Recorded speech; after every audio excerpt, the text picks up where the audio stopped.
தப்பே கிடையாதுங்க. அவர் அரெஸ்ட் பண்ணது தப்பே கிடையாது. தப்பே கிடையாது தான். இல்லை, உதயநிதி வந்து அரசியல் ரீதியாக பேசணும். அவர் வந்து திரிஷா பற்றி தவறாக பேசக்கூடாதுல்ல.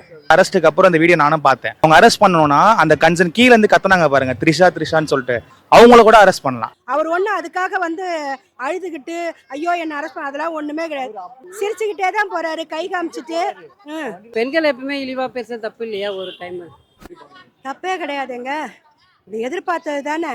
ஏற்கனவே ஒருத்தர் பேசினார், எலும்பு உடைச்சிட்டு தான் இதை விட்டு இடத்த விட்டு அனுப்புவேன்னாரு.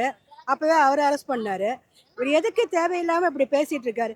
நான் என்ன சொல்கிறேன், நீங்கள் ஆட்சியில் இல்லையா, சரி என்ன தப்பு இருக்கோ அதை பொறுமையாக சொல்லி இப்படி பண்ணுங்க அப்படி பண்ணுங்கன்னு சொல்லணும். அதை விட்டுட்டு தேவையில்லாமல் வந்த நாள்லேருந்து அந்த பையனை போட்டு எதிர்த்து பேசிக்கிட்டு எதுக்கு இது? நீங்கள் ஆண்டிங்களே, அப்போ யாராவது பிரச்சனை பண்ணும்போது இந்த மாதிரியா பிரச்சனை பண்ணாங்க? எதுக்கு இது தேவையில்லாமல்? அவர் மனுஷன் தானே, ஏன் ஆண்டுட்டு போகட்டுமே, இருந்துட்டு போகட்டுமே, என்ன உங்களுக்கு தப்பு? தப்பே கிடையாதுங்க. அவர் அரெஸ்ட் பண்ணது தப்பே கிடையாது. தப்பே கிடையாது தான். அவர் ஒண்ணு அதுக்காக வந்து அழுதுகிட்டு ஐயோ என்ன அரெஸ்ட் பண்ண அதெல்லாம் ஒண்ணுமே கிடையாது. சிரிச்சுக்கிட்டே தான் போறாரு, கை காமிச்சிட்டு. அதாவது அவங்களுக்கு இந்த ஆட்சியில் இந்த பதவியில் இருக்கிறவங்க எல்லாருக்குமே அந்த பதவி போயிடுச்சுன்னா இருக்க முடியாது.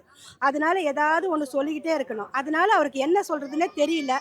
ஒழுங்கா நடக்கிறத அவருக்கு வந்து பார்க்க பொறுக்கல. அதனால ஏதோ ஒன்று சொல்லிக்கிட்டே இருக்காரு, அவ்வளவுதான். யார் பண்றாங்க அராஜகம்? இதுல இருந்தா தெரியல ஜனங்களுக்கு அராஜகம் யார் பண்றாங்கன்னுட்டு. ஆரம்பத்துலேருந்தே அவங்க அராஜகம் தாங்க. அவங்க என்றைக்குமே நியாயமாக கிடையாது. எப்போவுமே அவங்க அராஜகம் தான். பண்ணட்டும். அது எல்லாத்துக்கும் மேலே ஒருத்தர் இருக்காங்க, பார்த்துக்கிட்டு இருக்காங்க. எது நல்லது எது கெட்டது. அவர் நியாயமாக பண்ணிகிட்டு இருக்காரு, எல்லாத்தையும் ஒழுங்காக பண்ணிகிட்டு இருக்காரு. இதுக்கு மேல்பட்டு இன்னும் பேசுனாங்கன்னா அது அவங்களுக்கு தான் அசிங்கம். நல்லா போயிட்டுருக்குப்பா, நல்லா தான் போயிட்டுருக்கு. அப்போ ஒரு குடும்பத்தில் ஒருத்த வந்து ஒரு பொறுப்பை எடுத்துக்கிட்டான்னா கொஞ்ச நாள் ஆகும் அதை எடுத்து சரியாக செய்யறதுக்கு. வந்த உடனே நீ அதை பண்ணலை இதை பண்ணலைன்னா என்ன? இப்போ எல்லாம் பொதுவாக பொறுமையாக நடக்கும், ஒன்றும் அவசரமே கிடையாது. எல்லாத்தையும் அவர் பண்ணுவார். ஏமா இத்தனை வருஷம் இதெல்லாம் தெரியாமே அவர் உள்ள வந்து உட்காந்துக்கிட்டு இருக்காரு. நம்மளை போனால் அப்படி பேசுவாங்க பண்ணுவாங்கன்னு அவருக்கு தெரியாதா? எல்லாம் அவருக்கு தெரியும். எல்லாம் தெரிஞ்சுட்டு தான் அவர் வந்து உட்காந்துக்கிட்டு இருக்காரு. பார்த்துக்கங்க அவருடைய ஆட்சி எப்படி இருக்குன்னு பார்த்துக்கங்க. இவர் வந்து மனசுல அதான் நல்ல மனசுங்கிறதுக்கு இது ஒன்று தான் உதாரணம். அவர் நினைச்சாரு போய் கேட்போன்னுட்டு, இதையே வேணாங்கன்னா எவ்வளோ தடுத்து பார்த்தாங்க. நல்ல மனசு. அவர் நினைச்ச உடனே அங்கேருந்து தண்ணி வந்தாச்சு, அவ்வளோதான். இதுல இருந்தே தெரியுது. சொல்றேனப்பா, இந்த அரசியல்ல அந்த ஆட்சியில உட்கார்ந்து இருக்கும் போது அவங்களுக்கு என்ன வேணாலும் பண்ணுவாங்க.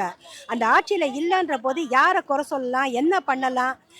அவருக்கு அவர் வந்ததை பிடிக்கல, அவ்வளோதான். வேற ஒண்ணுமே கிடையாது. இது எல்லாமே இதெல்லாம் நடக்கிற ஏங்க, எல்லாருமே வந்து எம்ஜிஆர் ஆயிட முடியுமா? நான் கேட்குறேன். எம்ஜிஆருக்கு அடுத்து ஒருத்தர் வந்திருக்காருன்னு சொன்னா இவரு தான். அவர் தான் பண்றாரு. இல்லை, உதயநிதி வந்து அரசியல் ரீதியாக பேசணும். அவர் வந்து திரிஷா பற்றி தவறாக பேசக்கூடாதுல்ல. அவங்க அவங்க வந்து திரிஷா வந்து இது வரலையும் எதுனா அரசியலில் ஈடுபட்டிருந்தா பரவாயில்ல. அவங்க வேலை உண்டுன்னு போயிட்டுருக்காங்க. இவரும் சினி ஃபீல்டில் உள்ள ஆள் தானே. உதயநிதியும் சினி ஃபீல்டில் உள்ள ஆள் தான். அவரும் ஒரு நடிகராக இருந்தவர். இப்போ அவங்க ஃபேமிலியை பற்றி பேசினா அவருக்கு கோவம் வரும்ல. அதெல்லாம் பேசக்கூடாது. மக்களால் தேர்ந்தெடுக்கப்பட்டவர் தான் முதல்வர் விஜய். இத்தனை கோடி மக்கள் தேர்ந்தெடுக்கணும்னா சும்மாவா? நீங்கள் 15 வருஷம் ஆட்சி பண்ணீங்க, என்னத்த பண்ணீங்க? அதாவது காவேரி நீர் பிரச்சனைனா அது இயற்கை ஒத்து வரணும். அவரும் வந்து எடுத்ததும் போய் சண்டை போட்டு தண்ணியை வாங்க முடியாது. அது கடவுளுக்கு அவருக்கு வந்து ஃபேவரபுளாக இருக்குது. விஜய் வந்து கடவுளுடைய ஒரு ஆசீர்வாதம் பெற்றவர் தான். அது வந்து அவர் சொந்த காசை வச்சு அரசியல் பண்ணி செலவு பண்ணி இந்த அளவுக்கு மக்கள்கிட்ட ஒரு செல்வாக்கான பெற்ற நடிகராக இருந்து முதல்வராக வந்தார். வந்து அதை விட்டுட்டு போய் தண்ணி வரணும்னா தவறாக பேசக்கூடாதுல்ல. இவர் என்ன சொல்லியிருக்கணும்னா, உதயநிதி பேசும்போது கீழே உள்ள அவங்க தொண்டர் பேசும்போது இதே அண்ணாமலை இருந்தாருன்னு வச்சுங்க. அது ஏன்னா அவர் எஜுகேட்டடு, நல்லா ஐபிஎஸ். அவராக இருந்தால் என்ன திரும்ப சொல்லுவார், அதுமாரிலாம் பேசக்கூடாதுப்பா. இதே விஜய் இருந்தால் கூட அதுமாரி பேசக்கூடாதுப்பான்னு தான் சொல்லுவார். இவர் அவங்க எடுத்து முடிச்சதுமே இவருக்கு அப்படியே கூட்டத்தில் கத்தும்போது இவருக்கு அப்படியே ஆர்வ கோளாறுல பேசிட்டாரு. அது வந்து இப்போ ஒன்றும் இல்லை, சரி சாரி கேட்கலாம், இல்லை மன்னிப்பு கூட கேட்கலாம், ஒன்றும் தவறு கிடையாது. ஏன்னா பெண்களை இழிவுபடுத்தி பேசக்கூடாது, தப்பு. அது யார்? எல்லாமே பெண்ணு தானே. திரிஷாவும் பெண்ணு தான், அவங்க வீட்லேயும் இருக்கிறது அவங்க ஒய்ஃபு, அவங்க அம்மா, அவங்க அத்தையும் கனிமொழி இருக்காங்க. அவங்கள பற்றி பேசுனா கோவம் வரும்ல. இவங்களுக்கு இதே வேலைங்க.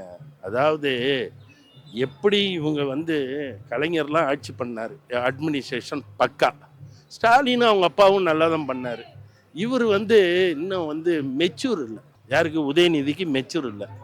அவர் வந்து இனிமேல் அரசியலுக்கு லாயக்கப்பட்டு வரமாட்டார். அவனும் வந்து எல்லாம் அவனும் 200 டிக்கெட்டுங்க. இந்த ஜென்ஸ் இருக்கான ஒரு கண்ணாடி போட்டு ஒருத்தன் இருக்கானா, பக்கா லோக்கல் மாதிரி தேட்டரில் 3 சீட்டு வைக்கிறவன் மாதிரி இருப்பான் பார்த்தீங்கன்னா. அவன் வந்து பக்கா லோக்கலு. அவன் ஒரு 500 காசுக்கும் 200 ஒரு குவார்ட்டருக்கும் பிரியாணிக்கும் பேசணும். அவனும் அதெல்லாம் வந்து தளபதியை கேர் பண்ணவே மாட்டார். தளபதியினுடைய லட்சியம் மக்கள் நல்லா இருக்கணும். எதனாலனா நாளைக்கு வந்து பட்ஜெட் இது பண்ணுறாங்க அசம்பிளியில். அவர் வந்தால் நியாயமாக கேள்வி கேட்பார். நீங்கள் ரூலிங் பார்ட்டி வந்து 3 months ஆகுது, பப்ளிக் என்ன பண்ணீங்கன்னு சொல்லிட்டு கண்டிப்பாக கேள்வி கேட்பார். ஸோ அதோட அந்த இதுக்காக தான் அவர் பண்ணுறாங்க. ஓகே, இந்த இஷ்யூவை வந்து நானும் காலைல இந்த அரெஸ்ட்டுக்கு அப்புறம் இந்த வீடியோ நானும் பார்த்தேன், ஃபுல் வீடியோ நானும் பார்த்தேன். அவங்க அரெஸ்ட் பண்ணணும்னா அந்த கன்சர்ன் கீழேருந்து கத்துனாங்க பாருங்க, த்ரிஷான்னு சொல்லிட்டு சம்மந்தமே இல்லாமல், அவங்கள கூட அரெஸ்ட் பண்ணலாம். இவர் மேலே வந்து த்ரிஷான்ற பேரும் எடுக்கல, அதுக்கான டாப்பிக்கும் இவர் பேசல. இவர் ஃபுல் அண்ட் ஃபுல் அந்த காவேரி வாட்டர் அதை பற்றி தான் அவர் பேசியிருந்தார். அவர் வாயிலேருந்து த்ரிஷாவோ எதுவுமே அவர் வாயிலேருந்து வரல. நான் ஃபுல் வீடியோ பார்த்தேன். நான் காலையில் இந்த இஷ்யூ ஆனதுக்கு அப்புறம் காலையிலேருந்து சென்சேஷனே இதுதான். அதுதாங்க அவர் நார்மலாக பேசுறது, இவங்க எப்படிங்க திருச்சி பேச முடியும் சொல்லுங்களேன். நாங்கள் இவங்க பீரியட் வந்ததுலேருந்து எப்படின்னா எல்லாமே அவர் சொன்ன மாதிரி தான். காலையில் ஒரு வீடியோ நாங்கள் பார்த்தோம், எல்லாமே கட் அண்ட் காப்பி பேஸ் தான். சரிங்களா? இவங்க ஏதாவது ஸ்கீம் கொண்டு வந்தால் அதுக்கு இவங்க பேரை மாற்றி வைக்கிறது இப்படி தான். இவர் மேலே சொல்லலை, இவர் மேலே வந்து த்ரிஷாவை பற்றியும் நம்ம தப்பா பேச அவருக்கான அவசியமும் கிடையாது. இவங்க அரெஸ்ட் பண்ண வேண்டிய யாருன்னா கீழே த்ரிஷான்னு கத்துனாங்க பாருங்க, அவங்கள அரெஸ்ட் பண்ணியிருந்தா அவர் நியாயம் இருக்குது. மேலே அவர் பேசாத அவர் அரெஸ்ட் பண்ணி என்ன பிரயோஜனம் இருக்கு சொல்லுங்க? அவர் வாயால சொன்னாங்களா? எங்க நானே என் ஃபீட்ல பார்த்தேங்க, எடிட் பண்ணி நான் ஃபுல் வீடியோவும் பார்த்தேன், எடிட் கட் வீடியோவும் பார்த்தேன். நான் இல்லை நான் வந்து இவ்வளோ இதுவாக சொல்ல மாட்டேன். நான் எனக்கு பாலிடிக்ஸ் அப்பாற்பட்டேன். நாங்கள் வந்து அந்த விஜய் வந்ததுக்கு அப்புறம் எல்லாமே நாங்கள் பார்த்துட்டு இருக்கோம். டெய்லி யார் என்ன பண்ணுறாங்க, யார் என்ன பண்ணலன்னு சொல்லதை பார்த்துன்னு தான் இருக்கோம். ஸோ நான் அந்த எடிட் கட் காப்பியை நான் பார்த்தேன், நான் ஃபுல் வீடியோவை நான் பார்த்தேன். நான் சொல்கிற மாதிரி ஒன்றும் இல்லைங்க, நிஜமாலே. என்னங்க பண்ணாரு?